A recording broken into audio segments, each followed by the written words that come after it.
A live look in Geneva, Switzerland now, where President Biden and Russian President Vladimir Putin each wrapped up separate news conferences after their much-anticipated meeting. CBS reporter Natalie Brand is following the developments and joins us live from the White House. Natalie. Hi, Len. And President Biden described the tone of the meeting as positive. President Putin described it as constructive, but neither leader went into this summit expecting a major breakthrough, rather dialogue that will continue. And President Biden also made clear that the real test of this meeting will come in coming months. President Biden shook hands with President Vladimir Putin outside a villa in Geneva ahead of a high-stakes summit at a critical time for U.S.-Russia relations. There's no substitute, as those of you who have covered me for a while know, for face-to-face dialogue between leaders. Inside, the two leaders sat across from each other during a chaotic photo op. Stop pushing!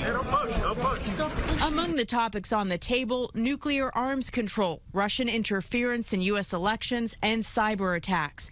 Russian-based hackers are blamed for two recent crippling cyber attacks targeting American businesses. I talked about the proposition that certain critical infrastructure should be off limits to attack, period. Asked during his news conference about Russian involvement in the attacks, Putin said his country is facing similar threats. The summit was shorter than expected. The two sides estimated it would last between 4 to 5 hours, but it only lasted a little more than 3 hours.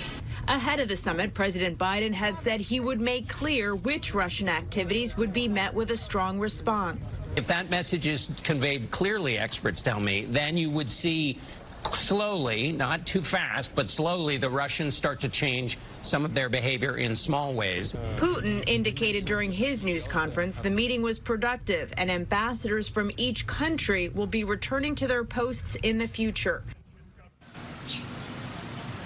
And another headline to come out of the summit, both sides say that they agreed to restart dialogue on nuclear arms control, reaffirming the principle that a nuclear war can never be won and must never be fought, Len.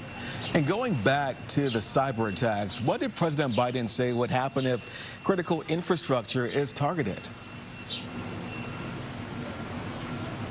Well, this was an interesting part of the news conference where he said that he gave President Putin a list of around 16 entities defined as critical infrastructure, from the energy sector to water systems, saying that those should be off limits. And when asked about consequences, the president did not give specifics, but said that he made it very clear that the U.S. has significant cyber capabilities.